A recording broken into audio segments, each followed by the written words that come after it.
যুক্তরাষ্ট্রের বিপক্ষে বাংলাদেশ কি পারবে হোয়াইট হাউস এড়াতে? দর্শক, বিশ্ব ক্রিকেটে আইসিসির পূর্ণ সদস্য দেশগুলো যেখানে নিজেদের কৃতিত্ব রেখেই চলছে মাঠের খেলায়, সেখানে বাংলাদেশ পুরোপুরি ভিন্ন।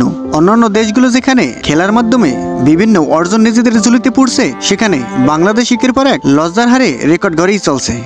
দেশ ও দেশের বাইরে সব জায়গাতেই নাজমুল হোসেন শান্তর দলের পারফরম্যান্স নিয়ে চলছে তীব্র সমালোচনা। এর মধ্যেই আজ রাতে বাংলাদেশ নামবে হোয়াইট হাউস হওয়ার লজ্জা এড়াতে। শনিবার 25 মে নিজেদের মান বাঁচানোর তৃতীয় ও শেষ টি-20তে যুক্তরাষ্ট্রের বিপক্ষে মাঠে নামবে সাকিব শান্তরা। স্বাগতিকদের কাছ থেকে হোয়াইট হাউসের অপমান থেকে ভিন্ন অন্য কোনো পথ খোলা নেই বাংলাদেশের সামনে।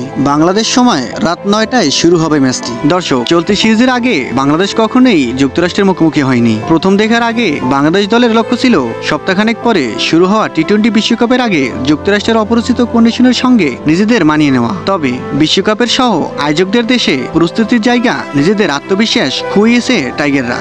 সিরিজের প্রথম ম্যাচে 5 উইকেটে এবং পরের ম্যাচে 6 রানে হেরে এখন আইসিসির সহযোগী এই দেশের কাছে হোয়াইট হাউস হওয়ার সংখ্যায় র্যাঙ্কিংয়ে 10 ধাপ এগিয়ে থাকা বাংলাদেশ, যে দেশে অর্ধেকের বেশি মানুষ ক্রিকেট কি তাই জানে না, তাদের কাছে হোয়াইট হাউস হওয়ার লজ্জা থেকে বাঁচতে তাই শনিবারে ম্যাচটি বাংলাদেশের জন্য ভীষণ গুরুত্বপূর্ণ। ম্যাচটি জিতে শুধু হোয়াইট হাউস এড়ানোই নয়, বিশ্বকাপের আগে হারানো আত্মবিশ্বাসও কিছুটা ফেরানোর লক্ষ্য হওয়া উচিত বাংলাদেশের।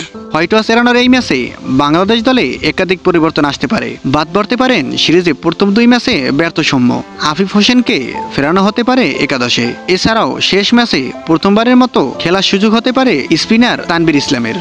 দর্শক, একাদশে পরিবর্তন না হলেও রাতের ম্যাচে যুক্তরাষ্ট্রের কঠিন পরীক্ষায় নিবে নাজমুল হোসেন শান্তর দলের। সিরিজ জেতা যুক্তরাষ্ট্র যে কোনো মূল্যেই বাংলাদেশকে হোয়াইট হাউসের স্বাদ নিতে মরিয়ে হয়ে থাকবে, ফলে আগের 2 ম্যাচের চেয়ে আরও বেশি চাপে থাকবে বাংলাদেশ। এমনিতেই তীব্র সমালোচনায় বিধ্বস্ত বাংলাদেশের ড্রেসিং রুম। এখন দেখার অপেক্ষা সমালোচনা থেকে উতরে নিজেদের হারানো সম্মান কিছুটা হলেও উদ্ধার করতে পারে কিনা বাংলাদেশ।